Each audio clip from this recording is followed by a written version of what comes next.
Thank you, family, for your patience. Brother Rich was running a little bit late. Had to get some things together. How's everybody in the chat? Yeah, it says we live. I don't see the. Okay, there y'all go. All right, all right.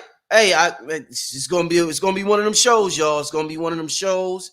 About to bring on my guest. My guest, and let me get to a commercial real quick, y'all. We're gonna have a good time tonight. Make sure you hit the like button. Tell your friends and family that is popping tonight on Black Magic 363. And let me get this commercial, and we'll be right back in 1 minute, family. Be right back.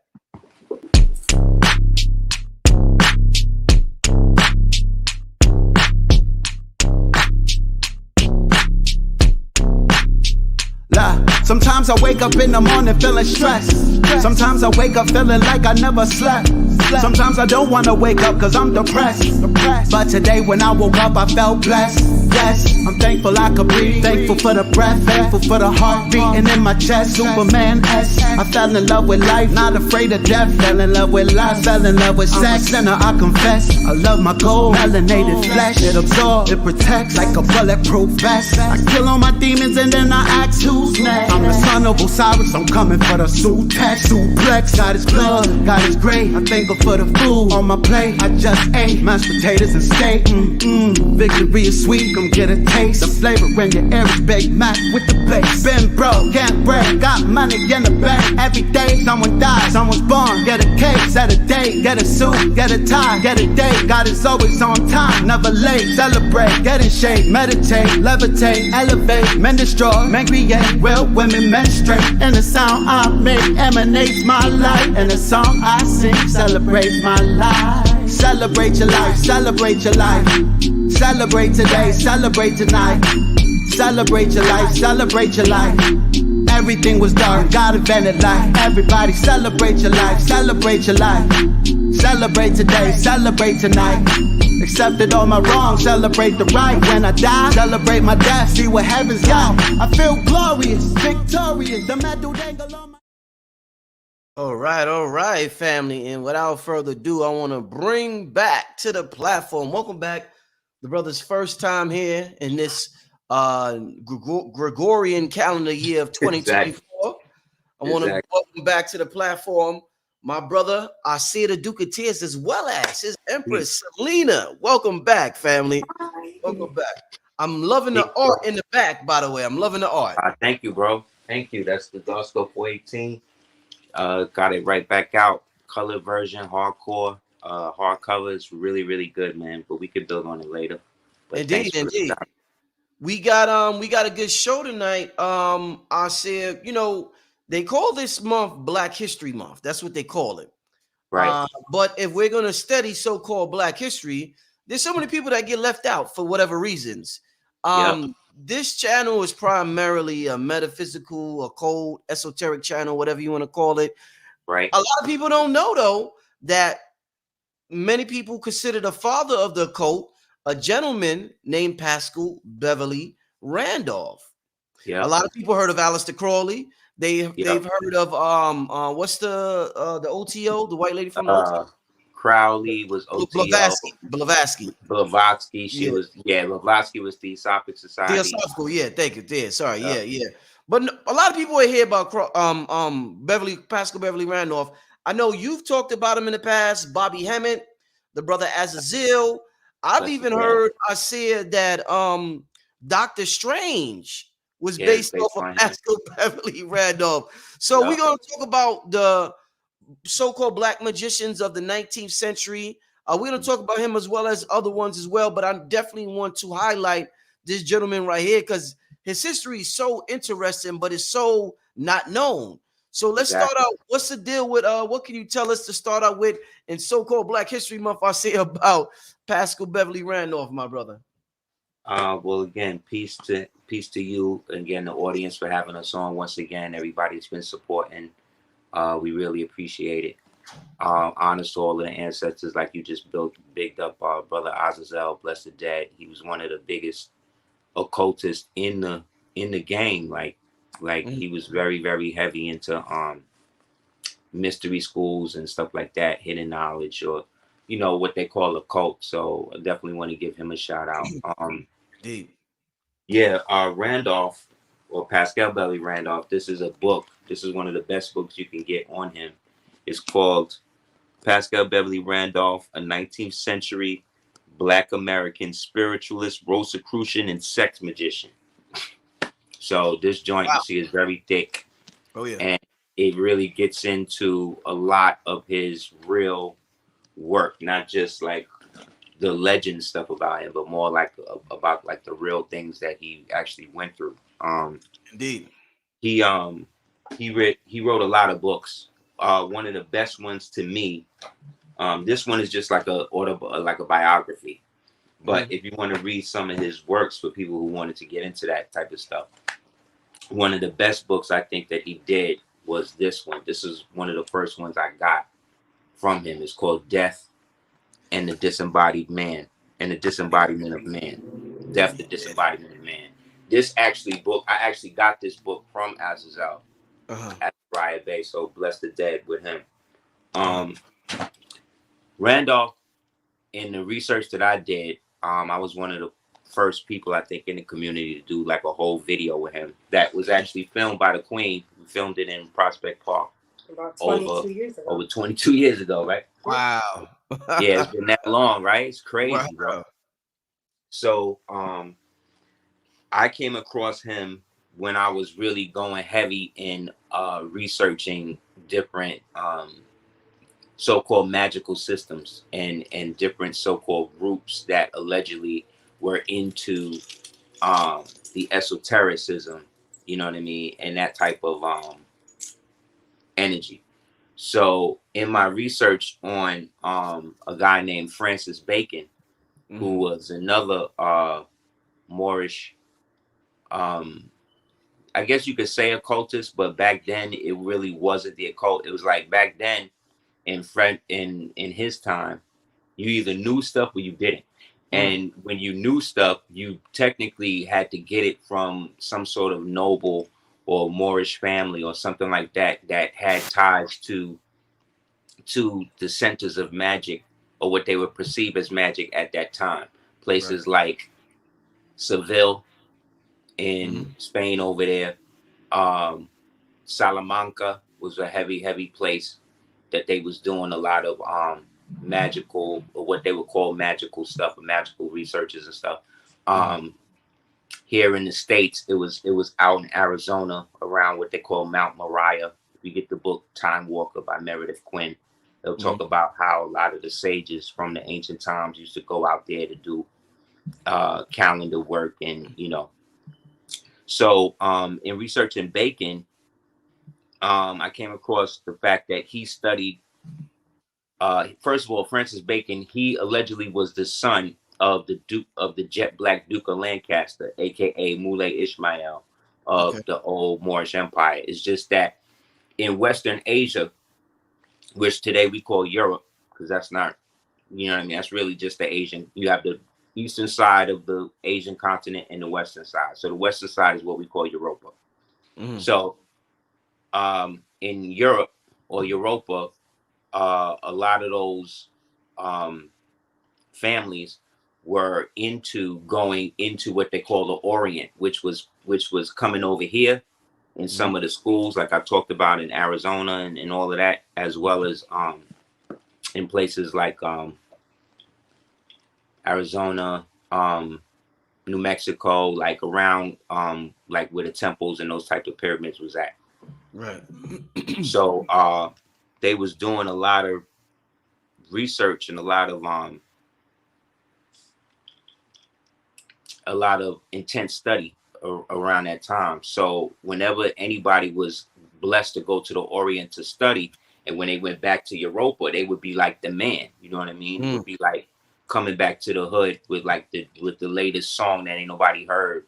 You know what I mean? It was like you popping, so everybody would really be about it. So Francis Bacon, because of his parentage, his mother was a British queen, allegedly Queen Elizabeth, one of the Elizabeths, and his father at the English court, at the British court, he was called the Duke of Lancaster, but that was only the English name, because you had different names in different courts based upon the language that was spoken at the court. You understand?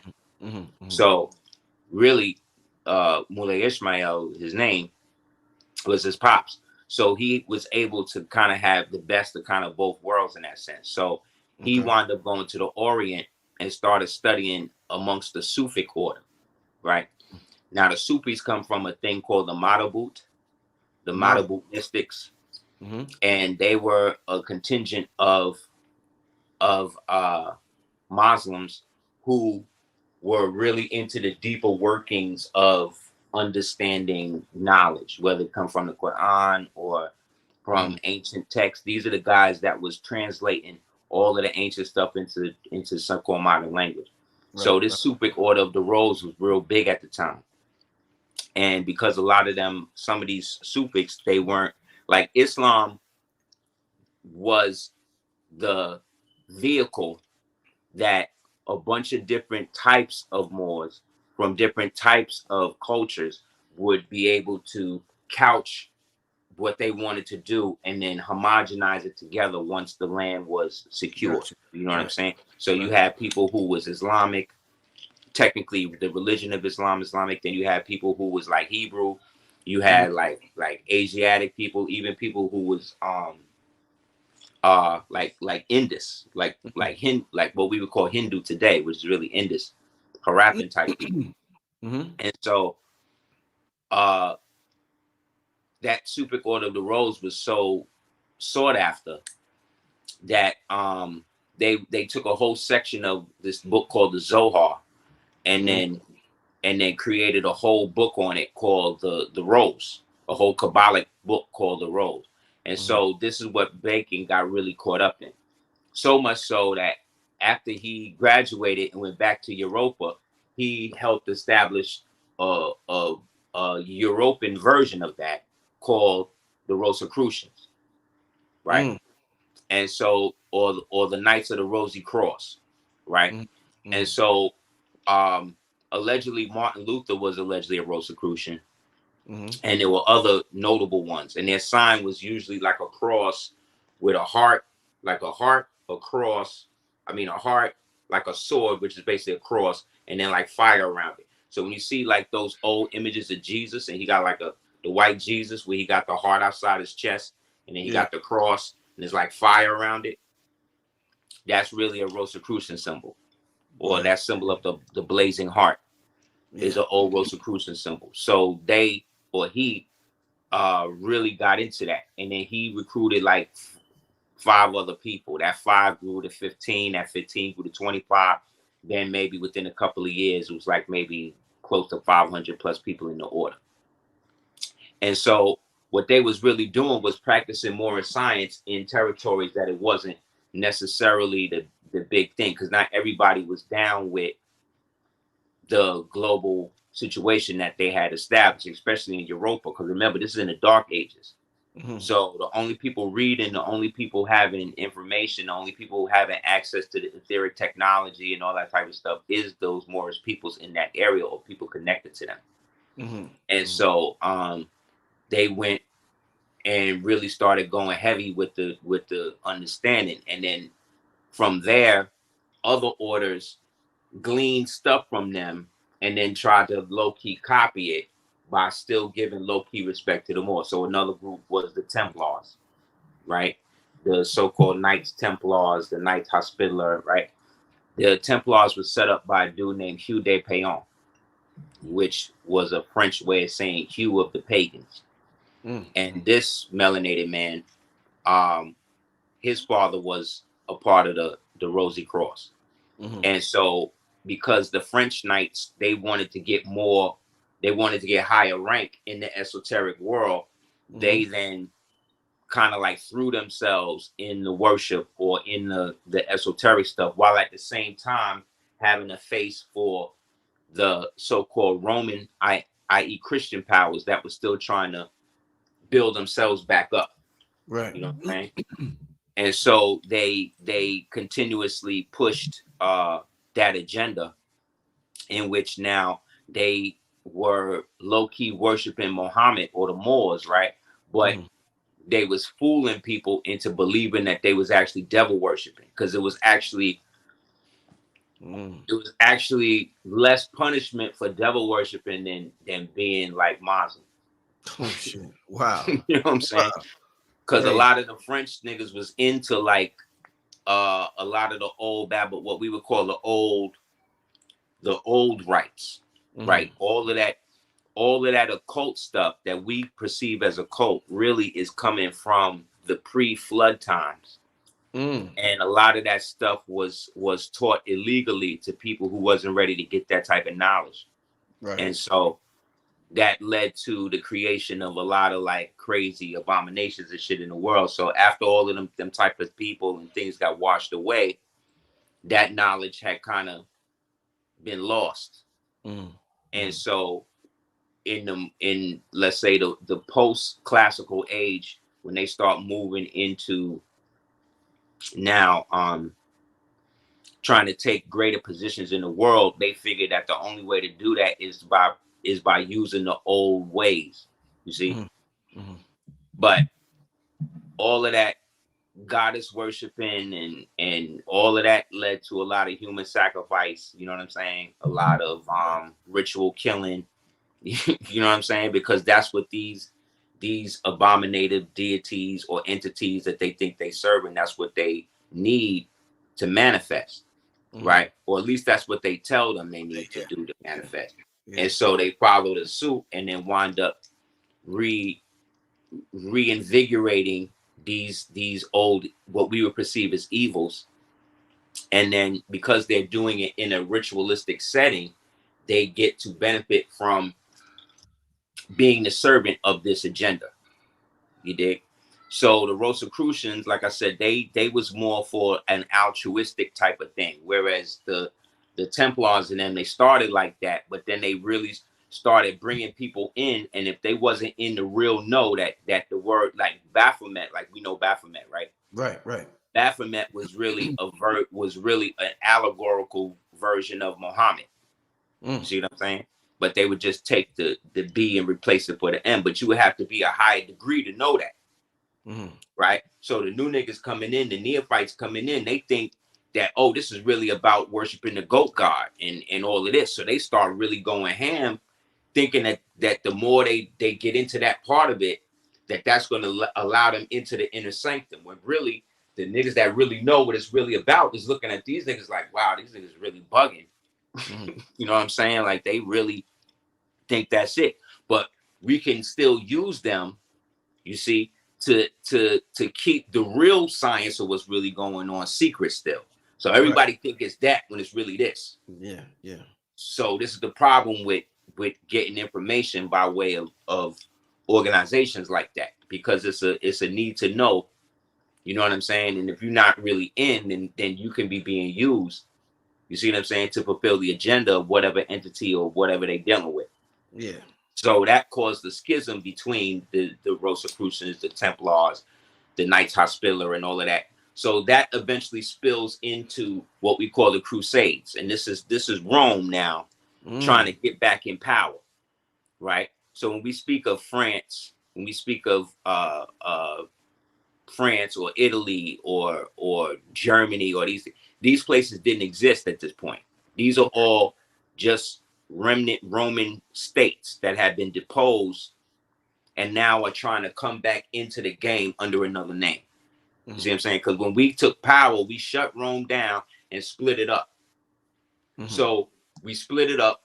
We put the Greek Macedonian type speaker niggas, we put them over in what they call Byzantine. They fell under the Byzantine jurisdiction. So they all speak in Greek. So that's the Russian Orthodox, the Ethiopian Orthodox, you see what I'm saying?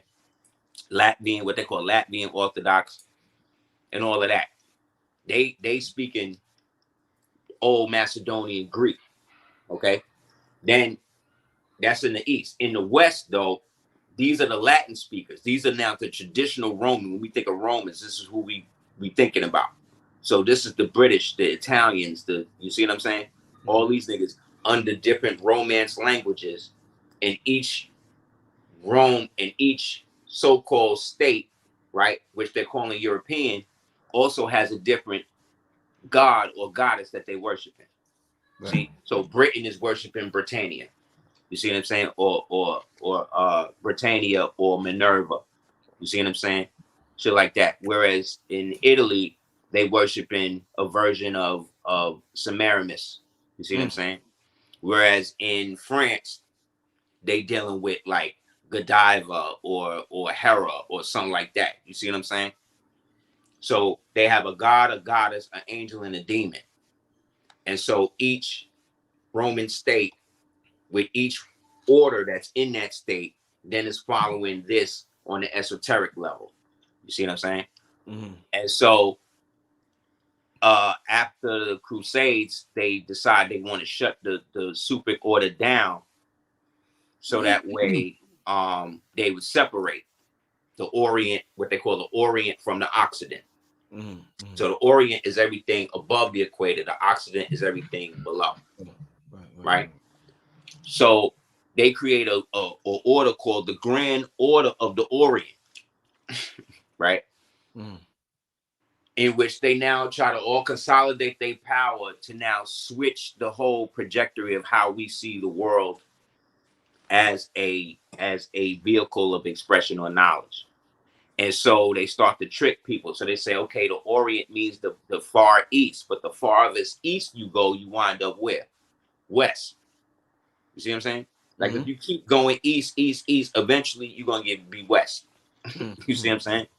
Because so in that now they're flipping the whole orientation now, or how we are oriented or orient ourselves in the world to support this order. And so from the order of the Grand Orient, you have all of these split orders that came out of that. And now each one of them is trying to bring back all of this old esoteric ritual shit, right? To help these entities that they really serving come into the world again. And so they use the lodges as like almost the church. Like the word church come from the old German word Kirk, right? And then Kirk, like Captain Kirk, when you go further back, it goes into Cirque, like CIRC, right? Where you get like circus or circle. And then when you take it further back now into the old Greek or Grecas, as they say, then it's going to take you to Circe, see, as a goddess. And Circe used to bring people into her domain, her domicile, and she would enchant them and enrich herself on their belief. You see what I'm saying? On their belief in her, because that's how these entities would subsist, right? Off the belief, off the psionic and physical energy of having somebody do that. And so that's why the church, you see what I'm saying, or the cirque, or the Kirk, or the circle, you see, is structured to have the belief of people come, so that way they could serve the deity that they don't know that they really serving. And so after the marabouts and the fall, let's say, of Granada and stuff like that, the information starts getting scattered. So those Rosicrucians, which again was more of an altruistic type of order at the time, at least they tried to tell themselves that, they then go underground, or they start to reduce their membership. And then that's when let's say between like the 1700s, right around the time we go to the American Civil War, in which they say it's the North and the South, right? They was fighting. But when they say the North and the South on the Freemason level, they're talking about the Northern and the Southern Masonic jurisdictions that was at war with themselves. You see what I'm saying? Because they always use the state or the church or the whatever as like the front for what they really doing. You see what I'm saying? So we're thinking it's a war against slavery or whatever they talking about, when actuality it's a war between two or more Freemasonic groups. One is like in the what they would call the Order of Death, and then the others like the Order of Eagles per se. or the Aquila. Right? That's why you see that's why you'll see like a eagle or a crow or something on their coats of arms and stuff. You see, because that's them. And when it's black, that's them saying, you know, they still got reverence or whatever for us in our original capacity. And so by the time the Rosicrucians and all that shit got split up by, let's jump ahead now to the 1800s. Now we're getting, to about Randolph's time. Randolph is coming into the game where he's born in what they call the 5 Points in New York. Right. In the movie Gangs of New York, remember they lived in 5 Points? That's where he grew up at. Right. He grew up there, and he was a part of one of them gangs, because it was nothing but gangs that was there. Because at this time, they moved, they doing what they was doing then, they doing now. So they was bringing immigrants in, imported Caucasian slaves, right? And bringing them through Ellis Island or whatever, and into, it's about the 1800s, they start bringing them into the squalor places, because now all of these buildings and all of these ancient stuff that we was having here, all of that stuff had been cleared out, right? So now they moving them in and then giving them a fake history. That's why when you look at them old movies and you see these people in the 1800s or whatever walking around and stuff, they all look like they got the same clothes on. They all look like they were shopping at the same store, right? They walking around with buggies and horses and stuff, manures all over the place, right? It's like dirt in the street, but then you look over, it's these enormous giant buildings, right? You know what I'm saying? With all types of ornate stuff that these people that you see here could not have built. They could not have done it.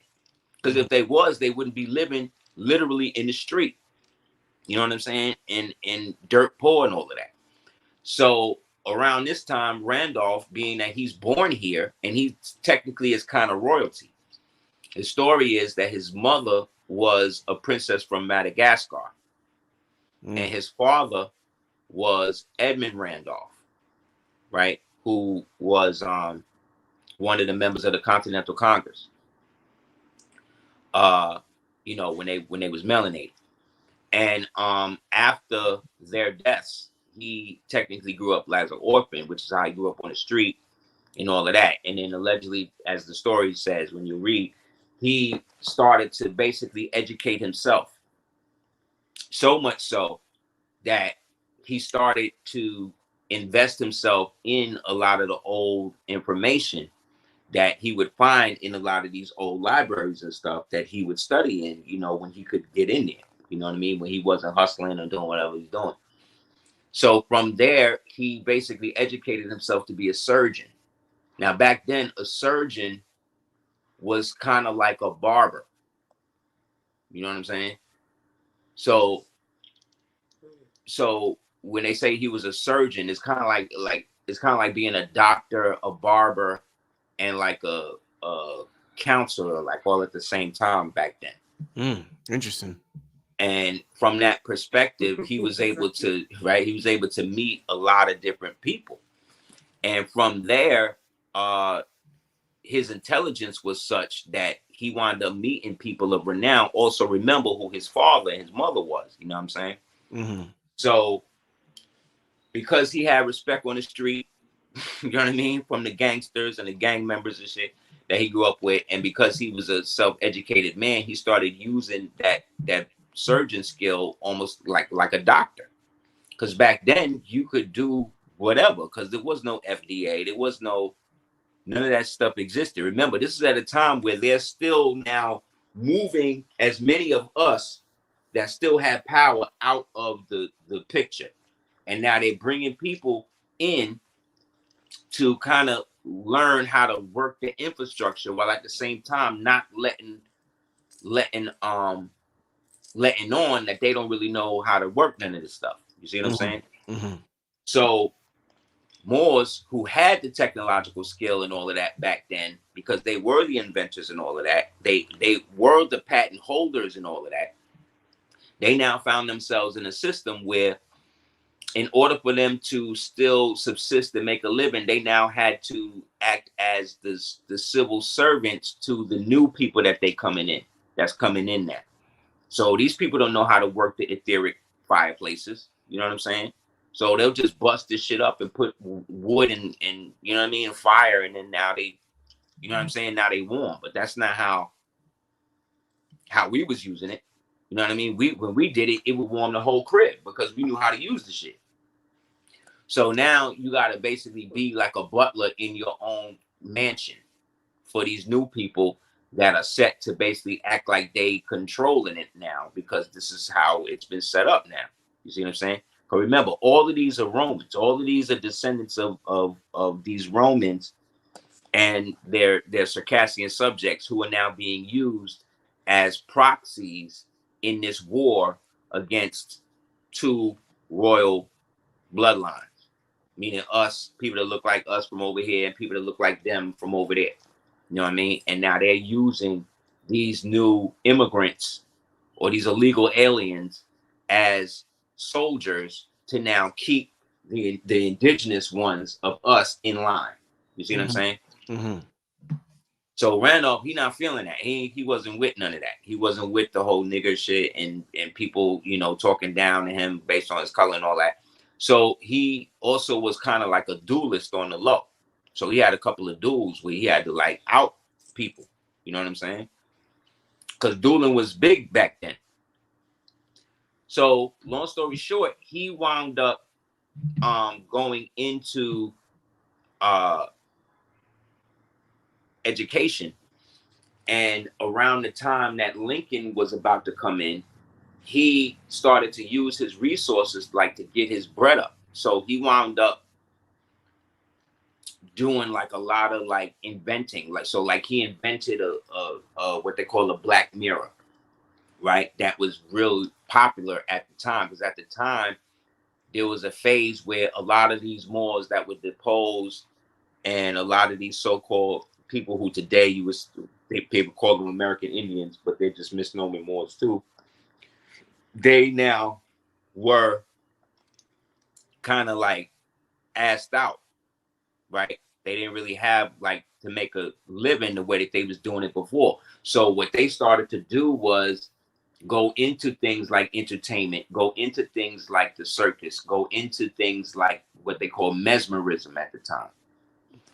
And the mesmerism kick was real big amongst these new people that were coming into the country, these new Caucasian people that they bringing into this country now and then putting into these mansions and stuff and then giving them working orders of what to do. A lot of them came from the pogroms and the holes and shit in Europa where they was mad superstitious anyway.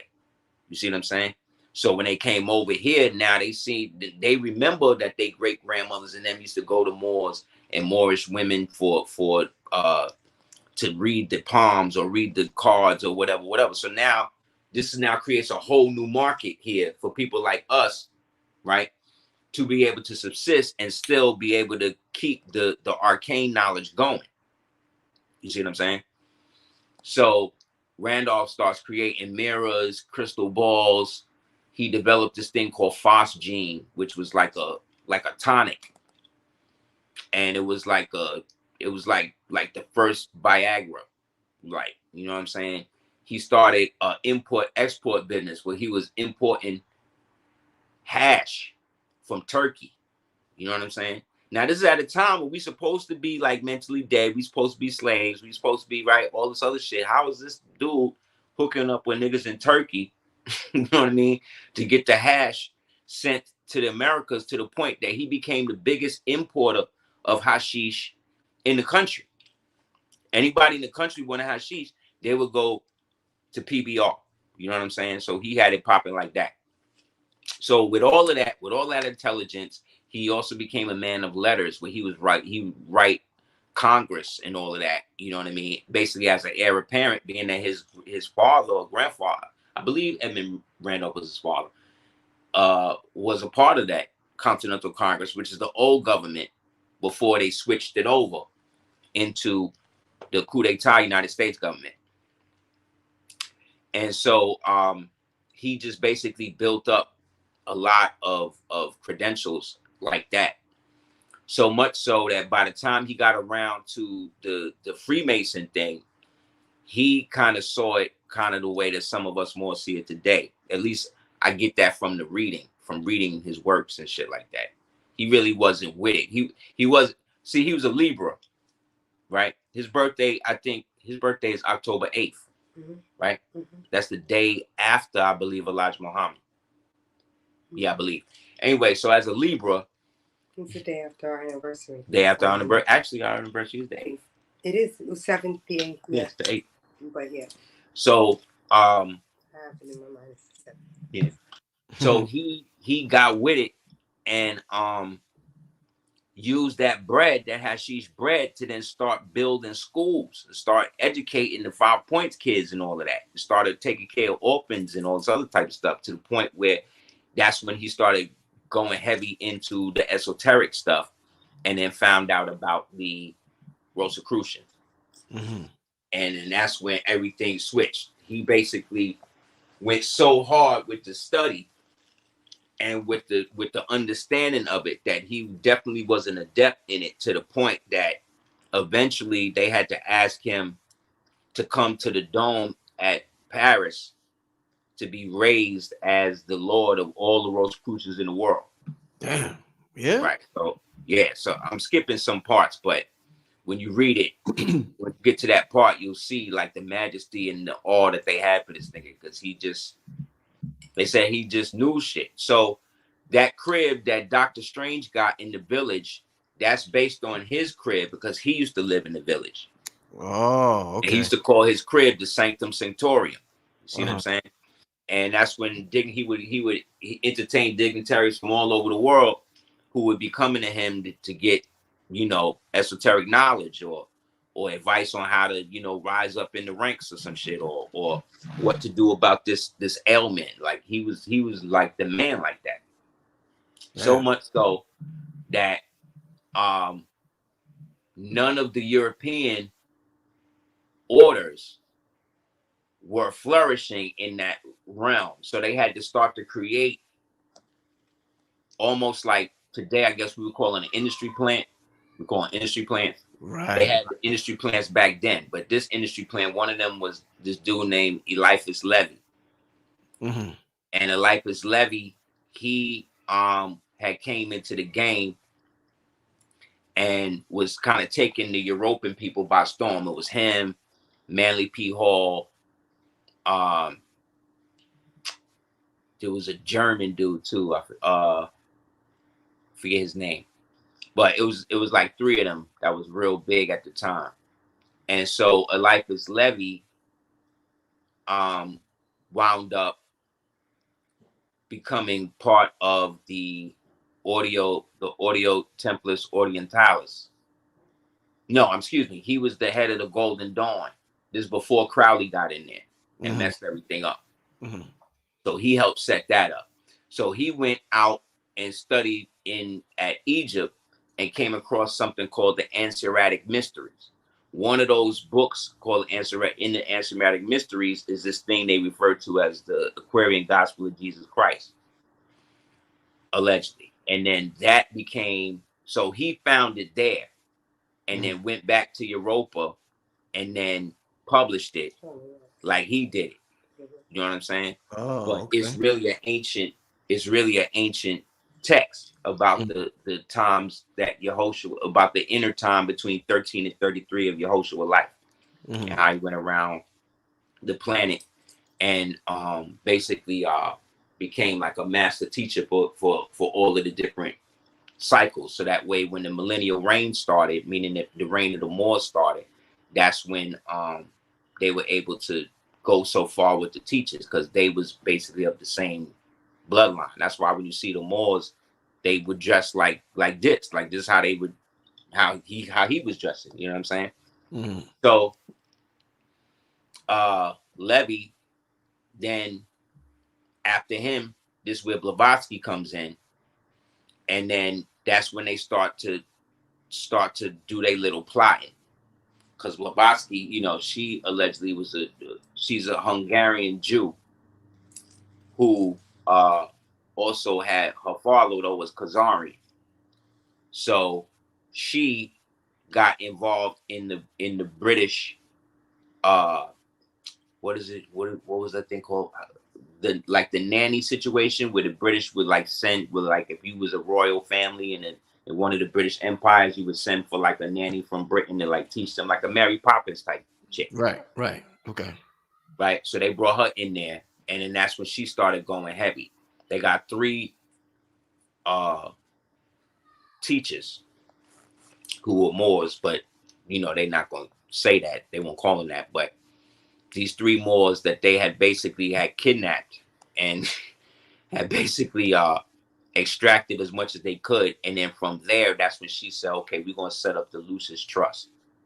But now the problem was, as Randolph was the head of all the Rosicrucians in the world, nothing was going down without him getting a piece of it and without him having his hand in certain seats of power. One of those seats of power was Mary Todd Lincoln. Mary Todd Lincoln lost like 3 of her kids, and she felt that mesmerism was a way that she would be able to get closure or communicate with them. And so that's what the mesmerists, a lot of them was doing. They was low-key trying to communicate with the dead, you know what I mean, or at least purport that that's what they could do.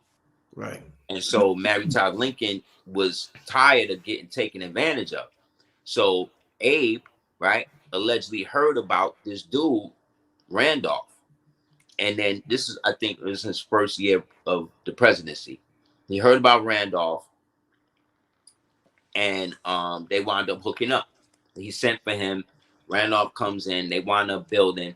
They hit it off, right? Hit it off so well that that when Lincoln starts to tell him about, what he sees happening, because Lincoln, if you read about him, you would read that he used to have visions and shit. And he would talk to Randolph about him, and Randolph would basically interpret his dreams. So this now is bringing the allegorical story of Pharaoh and Joseph, right? When Pharaoh would have these troubling dreams, and then Joseph of the Technicolor Dreamcoat, for people to know the Bible story, would come and interpret the dreams for him. So that's basically what Randolph was doing in real time, right? This is like right before the Civil War. So to the point he started allegedly writing speeches for him. You know what I mean? Then he got it. He got it so good. They stopped doing the seances in the sanctum. Mm-hmm. They started doing the seances and shit in the White House. Damn. You know what I'm saying? In the Lincoln bedroom and shit like that. Like they doing straight seances with the candles and all the incense and all the shit.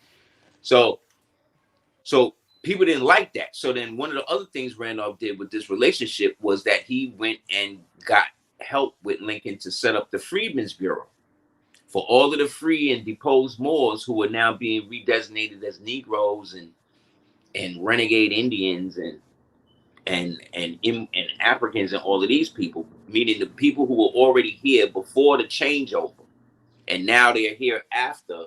They're now made to basically be servants in their own land now. Somebody got to provide for them because they really wasn't slaves in the first place. See what I'm saying? So he helps establish the Freedmen Bureau. And in the Freedmen Bureau, he basically lets everybody know, like, look, we gotta treat people the way that they're supposed to be treated. And you can't be making original people somebody's slave. He said, because in the end, I'm trying to look for the quote. Yeah, he said, I'm here to bring about the education of all men, both white and black Negroes. What? So, exactly, right? So he keeping it real. Like, he letting everybody know, like, yes, these people are not really from here, but these people you calling Negroes ain't really that. He said, but you trying to basically enslave everybody. So even though the Freedmen Bureau is really for the Moors and for the original people who are freed, there has to be provisions for them. And so from the Freedmen Bureau, they was setting up the Freedmen Bureau Bank. Like, there was a bank associated with this. Okay. that people that had millions of that money of that day, millions of dollars, you know, towards this end. And so the Civil War breaks out, and now everybody's upset at Lincoln, number one, for the actual war and all of that, but two, for the fact that they think that he's there trying to, you know, usurp the whole situation and get rid of the slavery. But what he's also, what he's really doing is fighting against Rome. When you read some of the stuff that Lincoln was writing about and was actually going in on, he actually was more against the Pope and the Romans, who were now fronting like themselves as Europeans and now using the whole slavery situation as a means to go into these lands, you see what I'm saying, and start to usurp the republic and try to turn it into a democracy, which is socialism, which is the first way that the fascists move in to destroy your country. You see what I'm saying? But not everybody is politically up to speed to see it like this. You see what I'm saying? They looking at it from the perspective of the history that they're given. But remember, the history they're given has been given to people who were totally illiterate, who were brought over here on boats. The white folks brought over here on boats and then given provisions to go into places that we already built up. And now they taking it from us on the guise of the people who brought them over here to do that. The same thing that they doing today with these so-called illegal immigrants and aliens, right? It's the same shit. So, because those who do not know the history are doomed to repeat it. So now it's happening to the white people. You see what I'm saying? And everybody else. Wow. So what happens is they try to kill him. Members of the Lucius Trust, this is Blavatsky and them, they do like a first attempt on him, try to poison him. But remember, this nigga has been microdosing hashish for like 20 years. You know what I'm saying? So he's built up certain aspects of poison. Like he would give himself small doses of poison. You know what I mean? Just so his body would be able to flip it.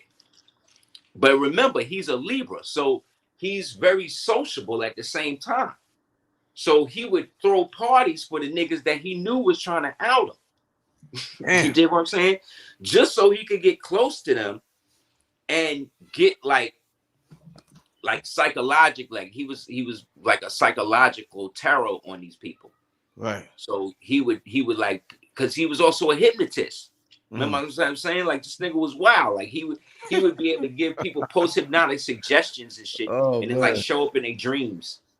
You know what I'm saying? Yeah. Like this nigga was wild. Like he was really bugged out. And then remember, then on top of that, he then gets into the sex magic side of it. So now he's using ritual sex magic on these niggas, right?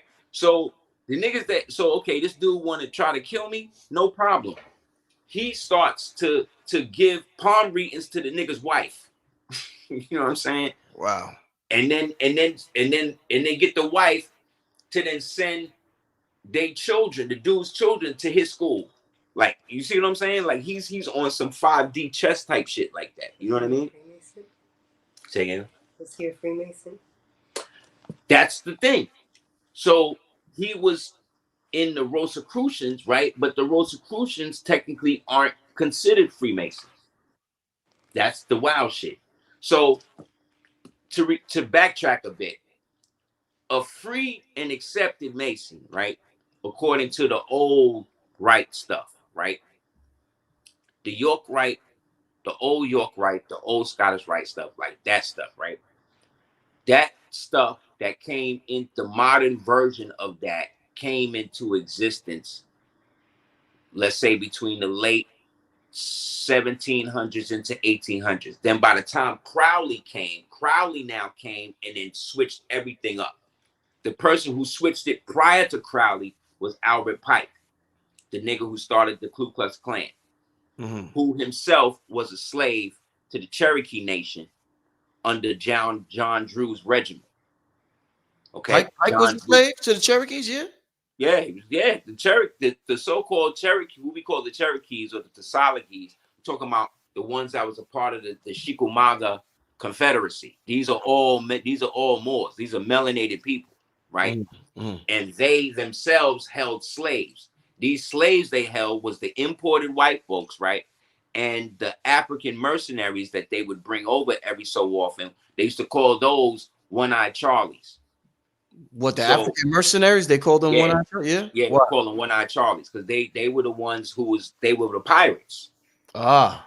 See what I'm saying? So the pirate thing started as a means to put us back in power to rebel against what happened to us at the fall of Granada, right? So the fall of Granada ushers in what we call the Barbary Wars, right?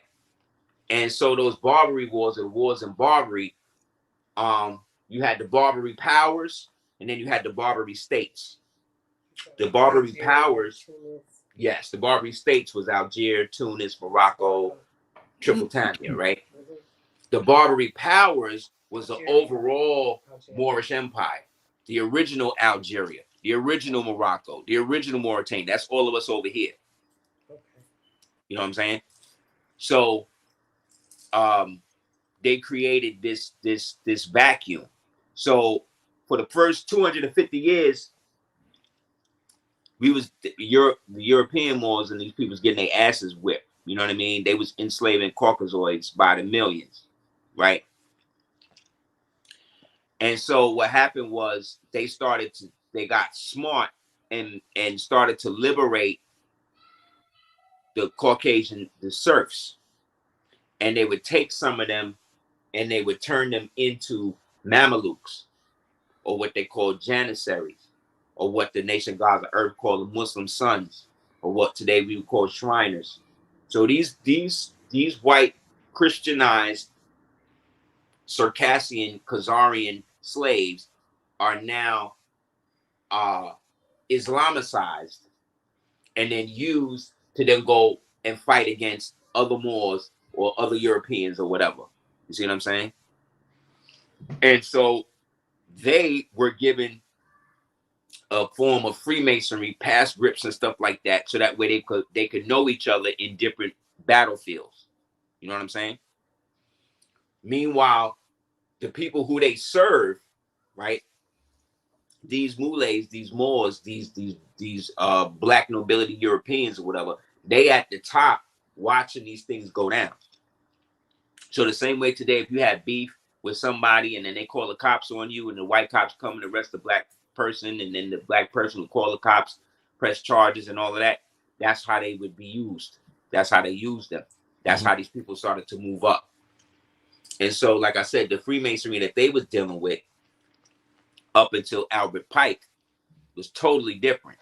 That stuff was like I said, based on the older stuff where they trying to bring people back into a ancient pre-flood type sacrifice type situation. You know what I mean?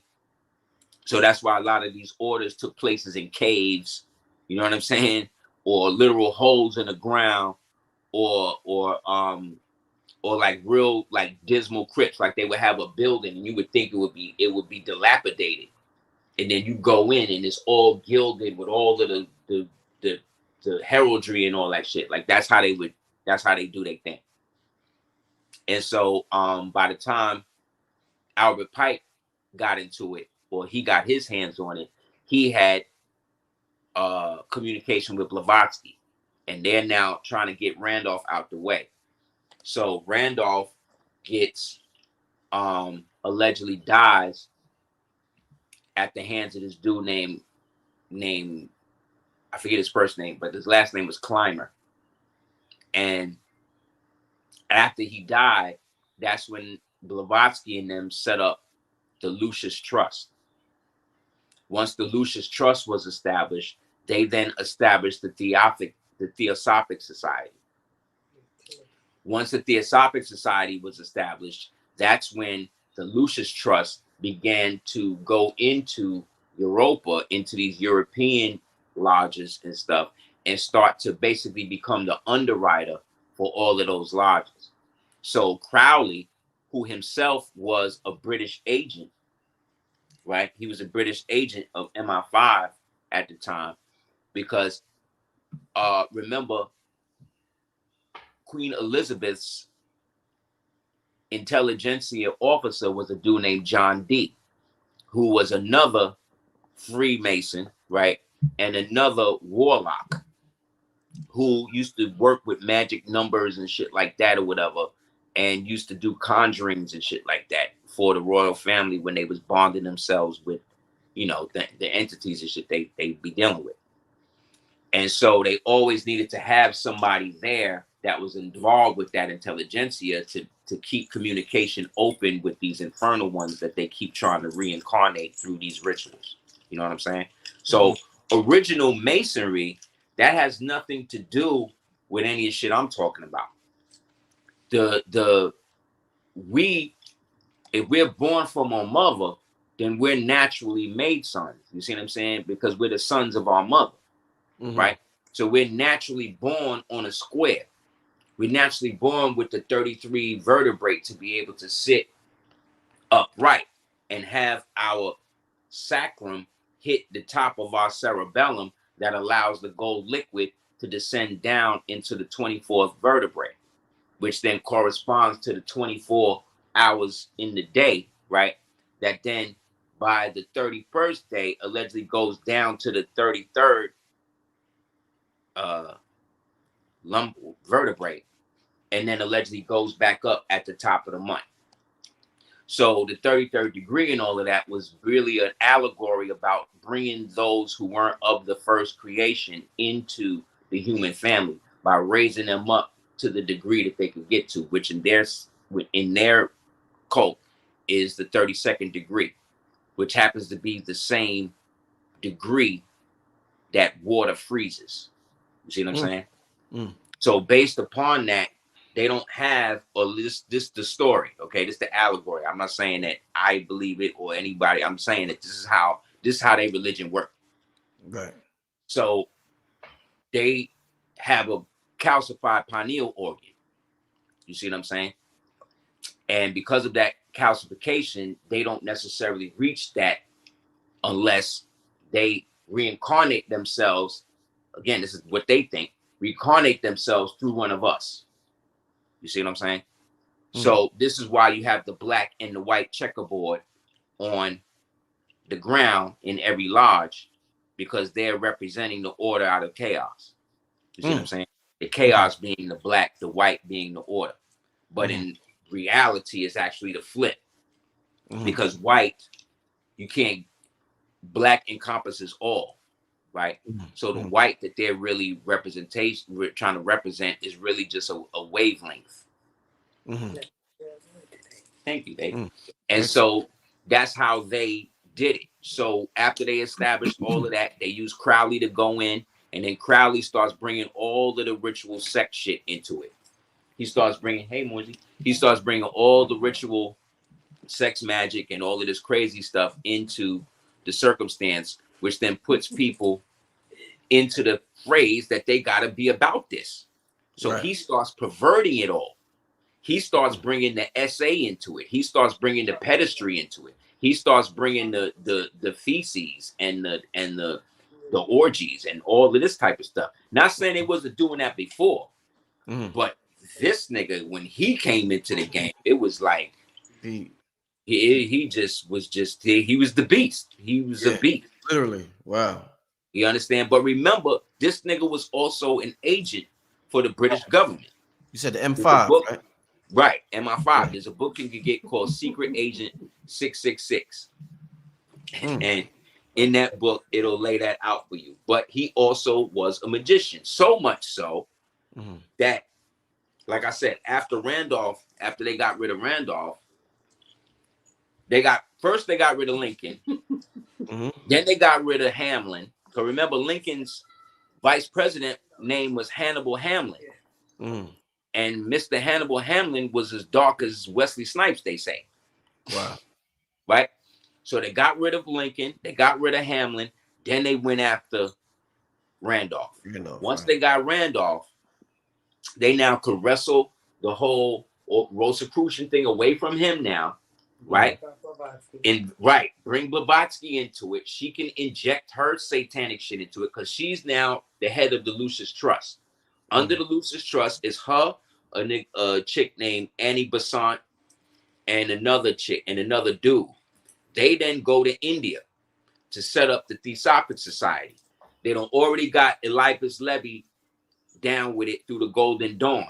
But what he don't know is they about to send Crowley up in there, and Crowley about to just flip all of that up. So that's what he do. He go there, flip all of that up to the point that at the end of Eliphas Levi, at the end of his life, he decided to go back to being a Christian. Right? The same way Dr. York told him to go into Christianity and stuff in the end. Right? But that's another story. So long story short, he become a part of that. He then take over the Golden Dawn and then turns it all the way out, right? He turns it inside out to the point that he used all, because at this time, it's all the rage in England. Everybody wants to be down with one of these mesmeric Freemason societies or whatever, because they're the ones working with the new global agenda of putting everybody that look like us back under the dirt. You know what I'm saying? And so that's when they set up the Theosophic Society, and they decide that they're going to create their own Jesus.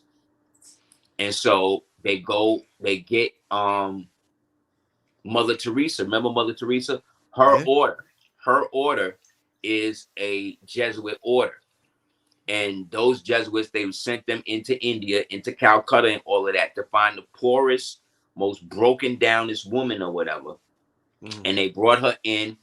They shipped her out to one of the to Britain or whatever, and they told her, okay, we're gonna make the Christ through your womb, and did this whole thing, did a whole ritual, got it straight. While that's happening, Crowley then destroys the Golden Dawn to the point where nobody want to be down with it no more. So what he starts to do, he sets up now the OTO, the Audio Templis Orientalis. And now they all start jumping into that. Because now that's where the straight orgies and all of the infernal shit that he was doing has now been taken up another notch now. Because now he's backed by the government. See what I'm saying?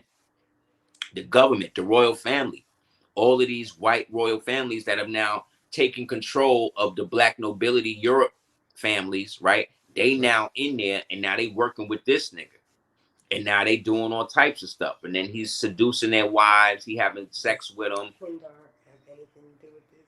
Yeah, that was one of his secret names. They used to call him Pindar, because Pindar is one of the names of the highest reptilian, who has what they call a probrious quill. They say at the tip of they horn, their consciousness can get concentrated, and you can pop that off.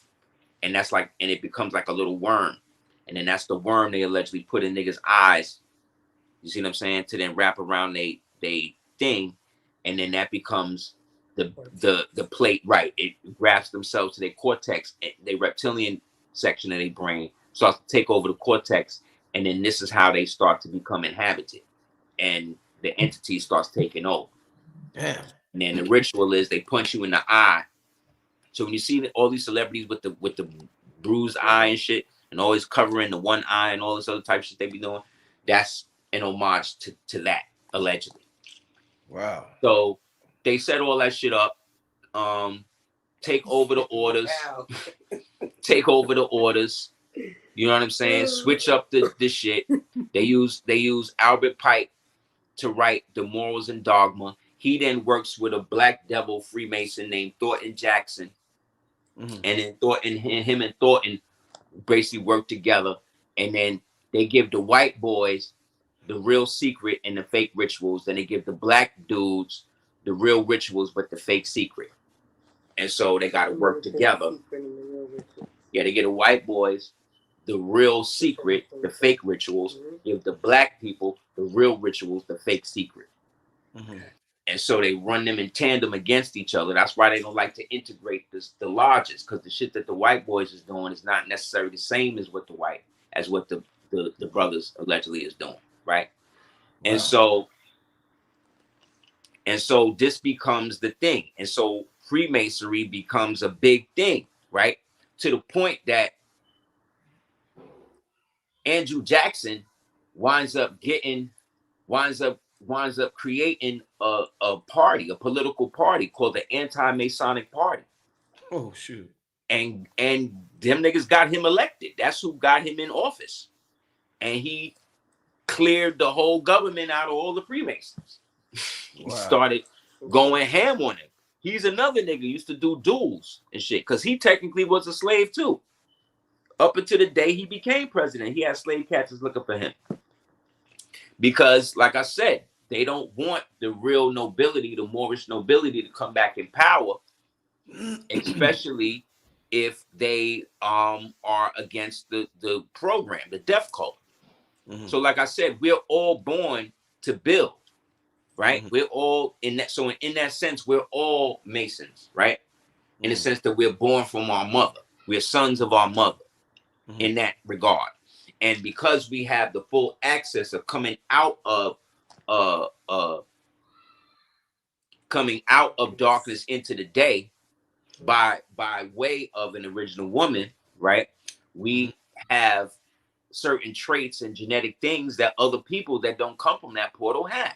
The same way we won't have what somebody that comes through a portal of a Caucasian woman might have. You see what I'm saying?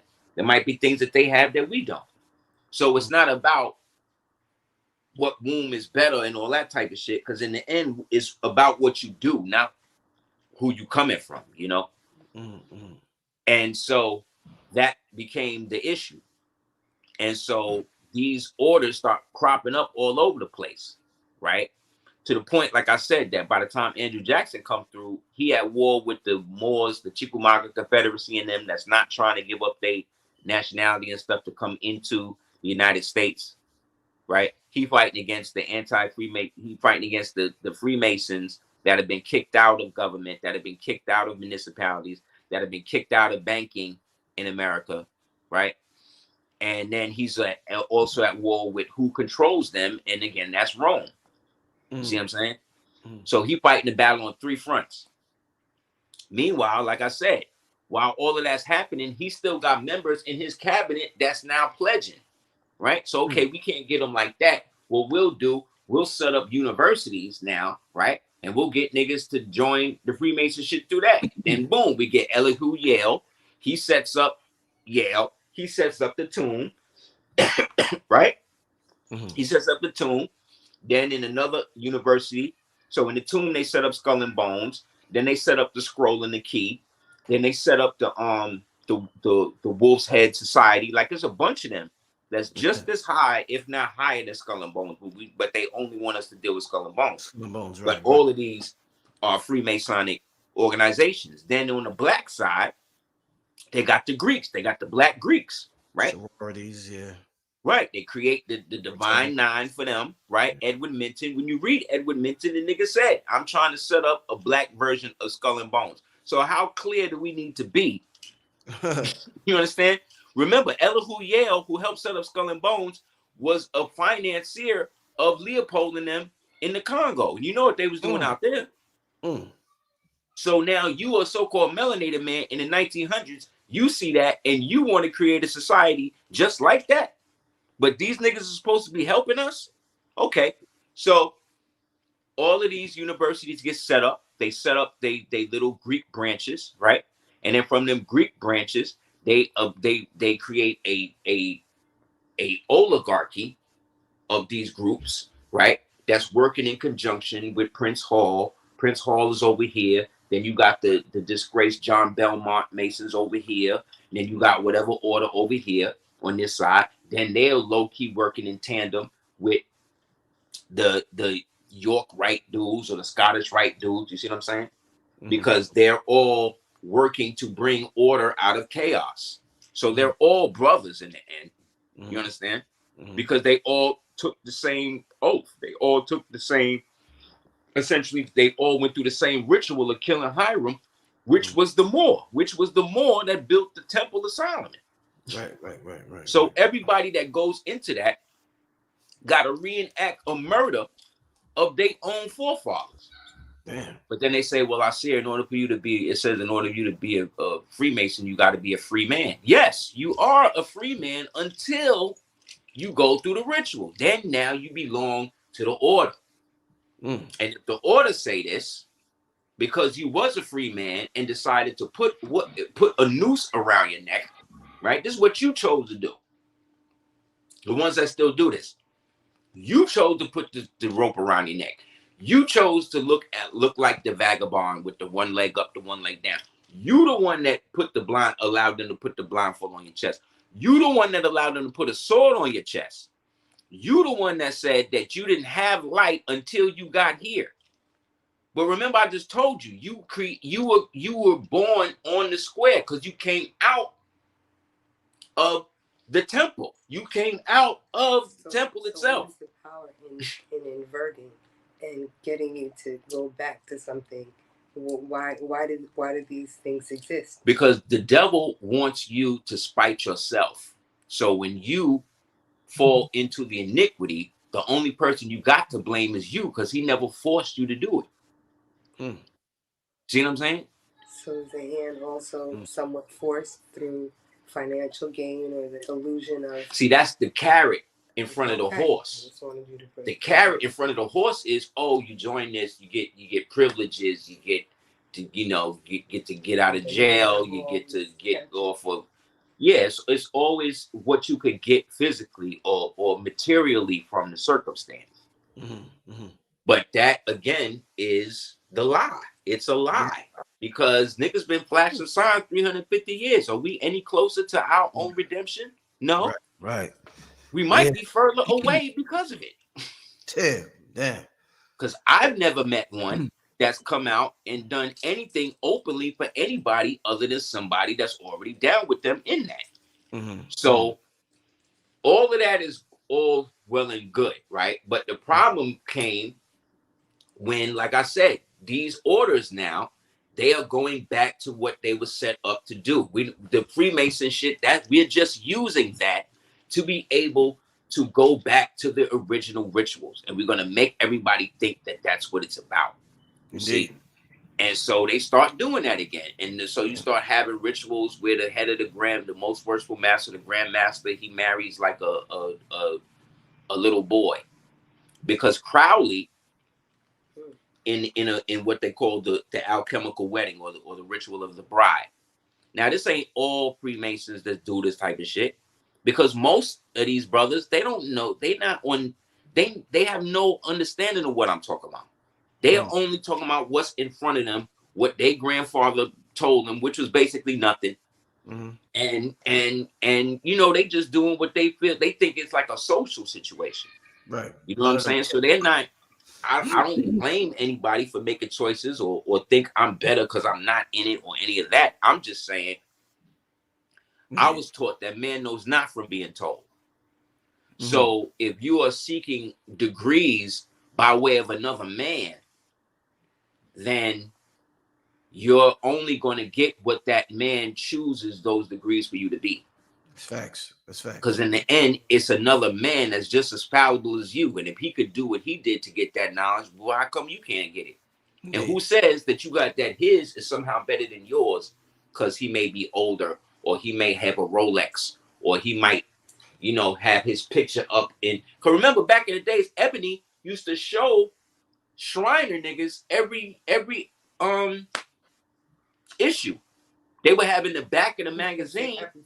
Yeah, I was gonna say episode. In the back of the magazine, they would have everybody that got raised up like the month before in the back of the magazine, and Ebony and Jet and all that shit. Wow.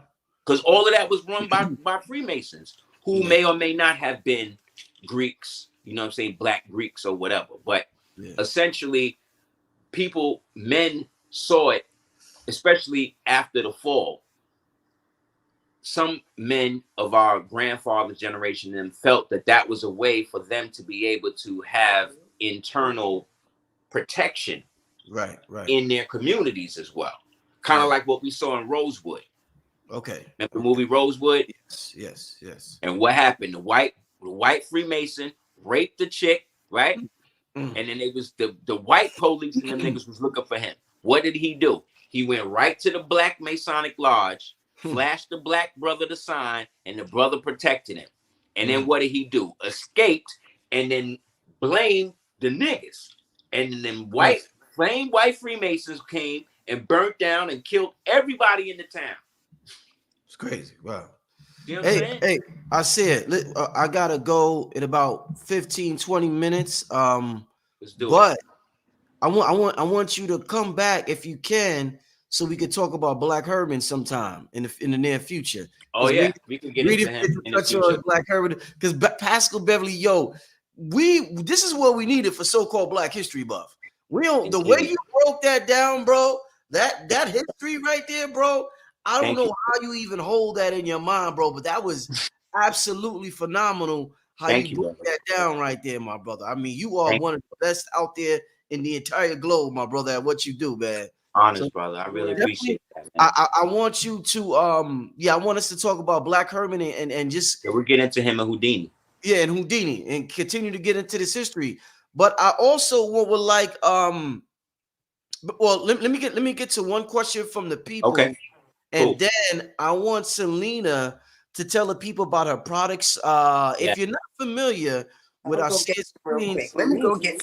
Go ahead, keep on. Is I would say her products are hands down the best, one of the best, or if not the best out there in the world. These are big statements.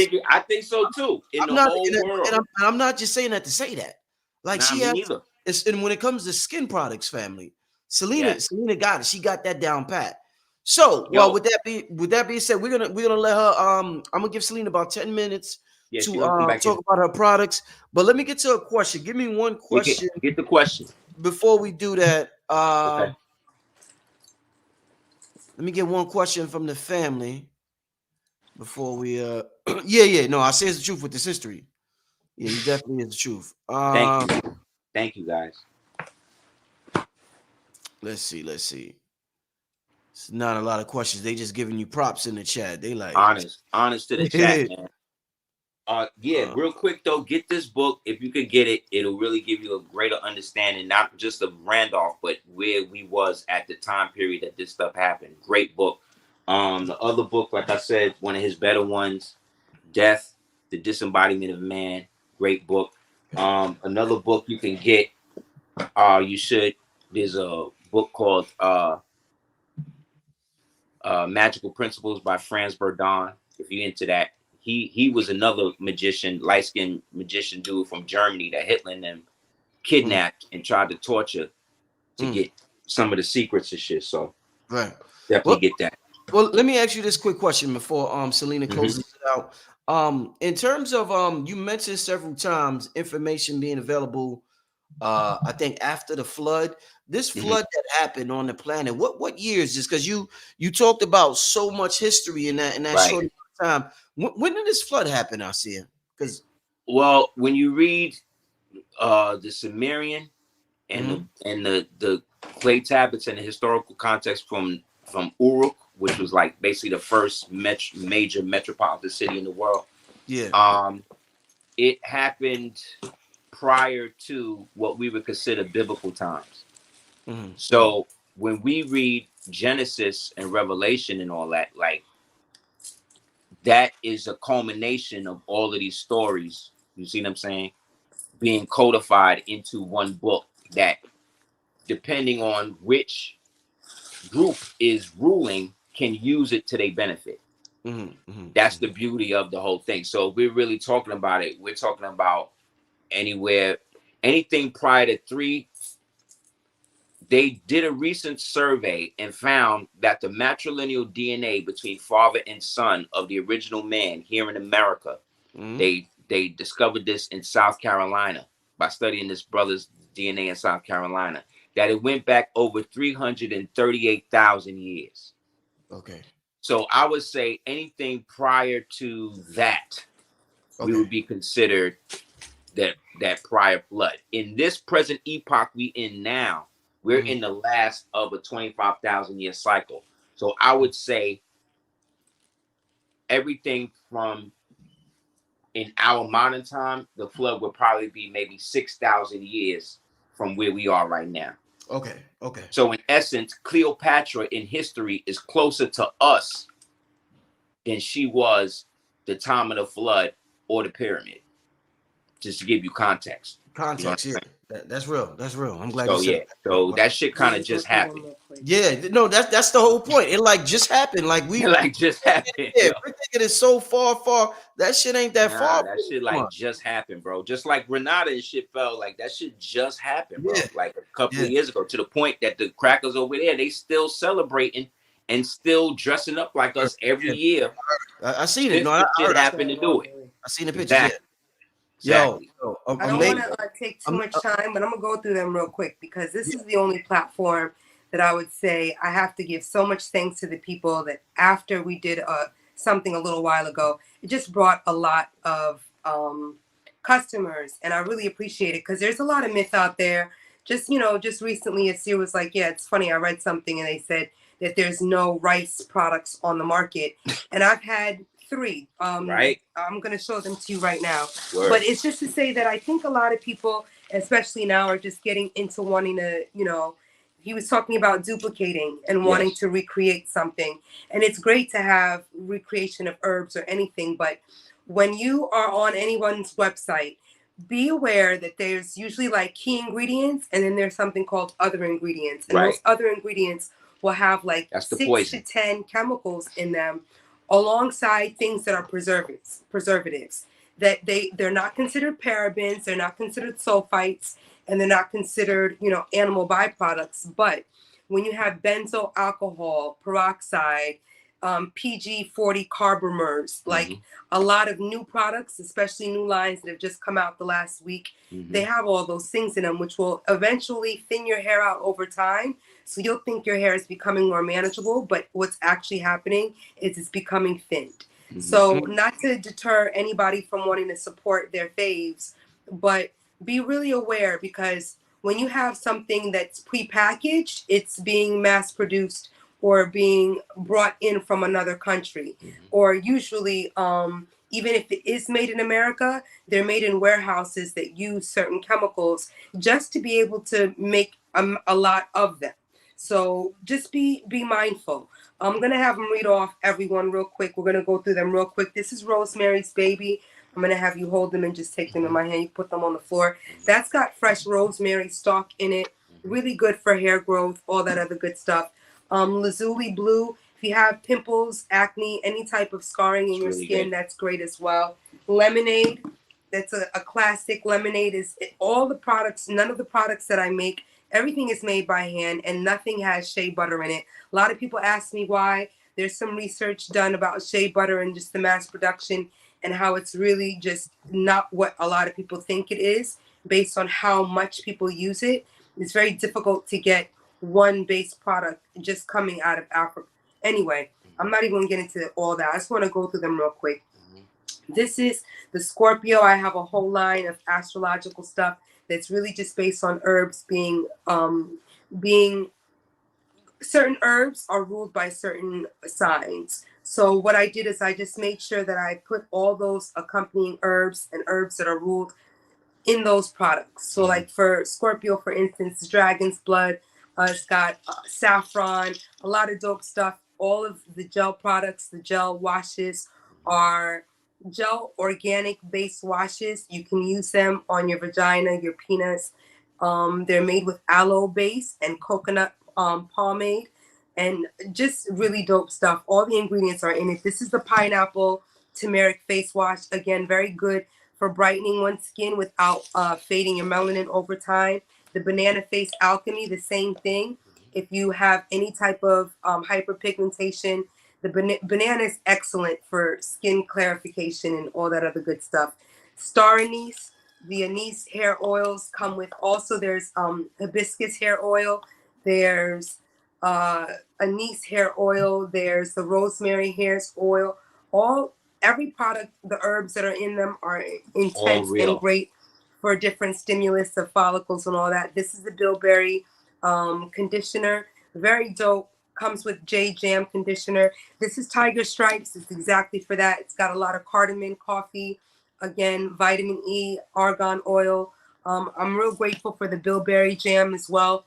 Bilberry's great for hypertrophic scars, also different keloids. This is the Tepes coquite, which is really good for breakouts and for scarification of the face, so as well as herbs. Tepes coquite isn't used too often, but it's really, really dope for all that other stuff. Libra, the Libras with helichrysum, with calendula, with argan oil. There's also 6 to 8 different butters in all of the products and all of the butters. A lot of people ask, what can I use for this or that? A lot of them are interchangeable. There's just different essential oils that make them smell a little bit different. Each one is broken The Victory Rose is really great for children and babies, as well as for those that have really sensitive skin. It's made with a lot of calendula, a lot of comfrey in there. The coffee bomb, classic coffee bomb, it's made with a lot of coffee extract in it. Ethiopian coffee is really dope, but also because it's made with no shea butter and just macadamia, jojoba, argan, avocado, calendula, comfrey. Same thing. The vetiver is really good for people with ADHD and children that are a little bit more hyper. It's really great calming. It's also made with frankincense, with lime. The cherry oil is really dope for your face. You have puffy under eyes in the morning, or you have like dark circles, goes along well with the coffee butter. I'm gonna go through that real quick. We went through the Tiger Stripes body balm, but there's also an oil. This is an ether spray. Yes, I've made everything today by hand. It takes about maybe 12 to 14 hours for you to make everything. This is the cherry curl juice. Cherry curl juice is really dope for enhancing like curls. Like let's say you have a lot of new growth. And I'm sorry I moved my hair a lot just because now it's past my knees. I sit down on it and I can feel it pull. So I'm trying to be more mindful so it doesn't thin at the bottom. This is the blue rice hairspray. The blue rice hairspray goes along with the blue rice shampoo. I said that there was a whole kit that also goes along with the blue rice conditioner. So there are people that are making rice products that aren't just, you know. It ain't like this though. It's a whole hype right now. Like there was no rice products on the market before a certain person came out with them. And this has been out for a couple years now. And they're really dope because the fermentation of the rice is great for stimulating new growth and hair, all that good stuff. So there's 3 that goes along with that. Also like the hair magic goes along with, they're in here actually, goes along with the musical hairs. I did that one already. The musical hairs is really great for stimulating hair growth. Sometimes you don't want that medicinal rosemary smell. So this is made with a lot of mandarin orange, a lot of just great stuff for hair promotion and not hair promotion, hair growth. Revive is really dope because it's made with cumin, black seed cumin oil, a lot of peppermint, really great for stimulus. After taking a shower, sometimes you want something that's going to wake you up a little bit. Revive is really dope for that. The Aseer Cinnabon is really great because it's made with a lot of cinnamon oil. Cinnamon oil, a lot of people don't know right now. I just came out with a product that'll be on the website tomorrow. It's called Son of Man, just for men that really think. But when I first came out with everything, I didn't want to make anything just for women and men. I wanted it to be all unisex. So that's basically what I accomplished. But now I'm thinking of, things like wild yam, which is really great for women that have maybe a little bit of sensitive downstairs, and also that are going through menopause. Strangely enough, I'm 47 and I haven't had any menopausal symptoms.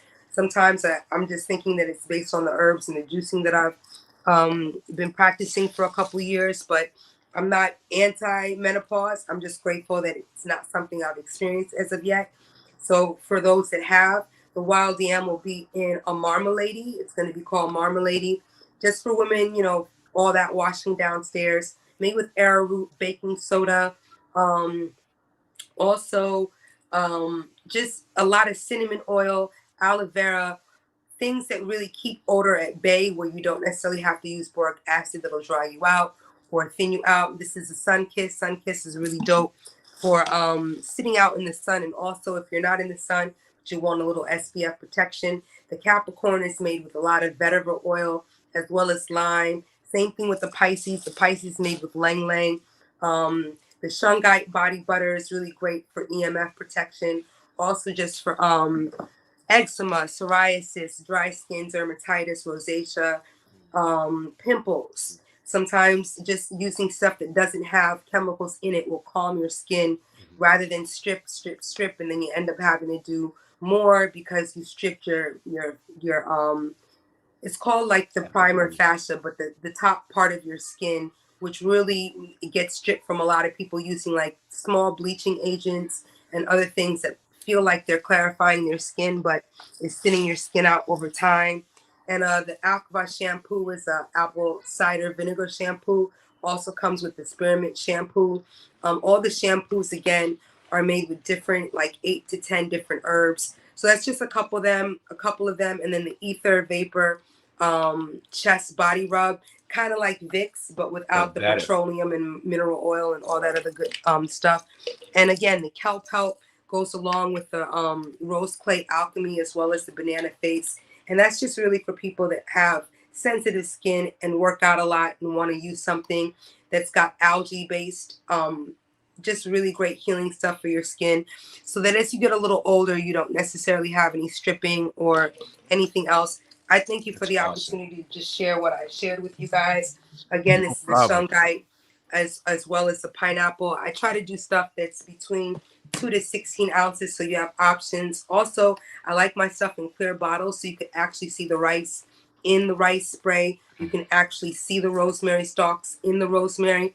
So a while ago, sometimes like it's great to have opaque bottles, but I wanted people to actually be able to see the different herbs and everything, and also see the different comfrey and the different calendula and all that other good stuff. So thank you for the opportunity to just share some of it real quick. It's CordobaOrganics.com. Cordoba is my last name, but it's also a city in Spain. CORDOBA Organics.com. Thank you for the audience that has written me and said, hey, I saw you on Brothers Rich's show.